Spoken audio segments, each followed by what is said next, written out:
Hello guys, today I'm going to be showing you how to color objects in Blender using the Materials tool. I'm going to be using two cubes to demonstrate what I'll be doing to color these objects.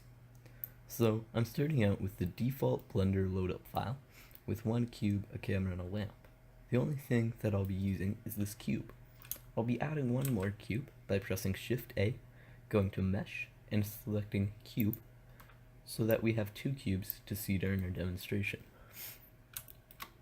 I'll move these a little so that it's in clear view. Now, once you have two cubes in your scene, you want to select whichever one you want to be your first cube. It doesn't particularly matter, but you need to make sure you have at least one cube selected and not both of them.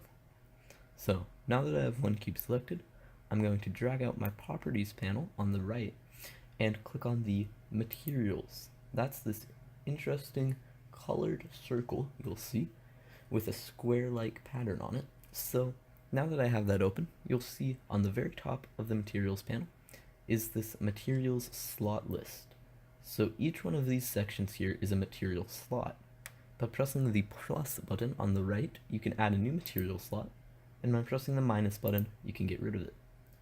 If I want to add a new material slot, then I could have two different materials in this scene. For now, I'll get rid of that and stick with this one material I have. Down underneath this, I have the ability to rename this material. I'll name this one Cube 1. Now, right under here is a 3D model of this circle. This is a demonstration of what your material is going to look like. It uses a circle, but you could change that to whatever you like down in these options. You can click on this to bring up a color wheel that you can choose to select your own color.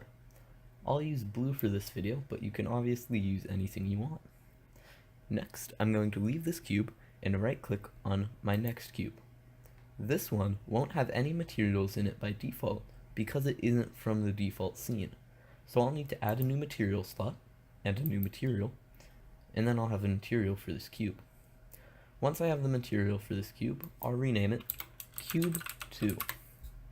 Now, down in Diffuse, I'll change it to a different color, this time red, the same way I did on the other cube.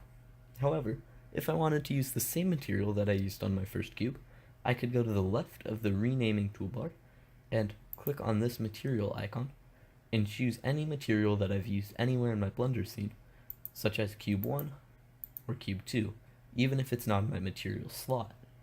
I will, however, need the material to be in my material slot if I want to have multiple colors on one object. So, now that I want to have multiple colors on this square, I'm going to add a new material slot.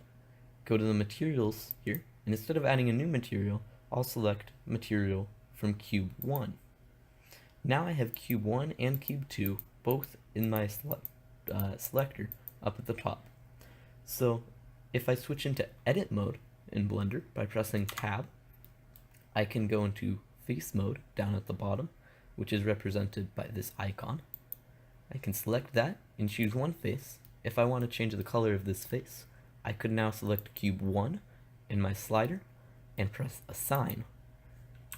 And now, that face of this cube is colored with the Cube 1 material, while the rest of it is colored in the Cube 2.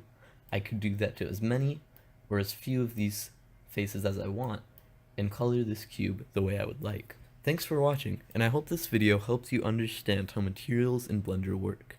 If it did, please leave a thumbs up and subscribe for more tutorials to help you make awesome games. Thanks for watching. Bye.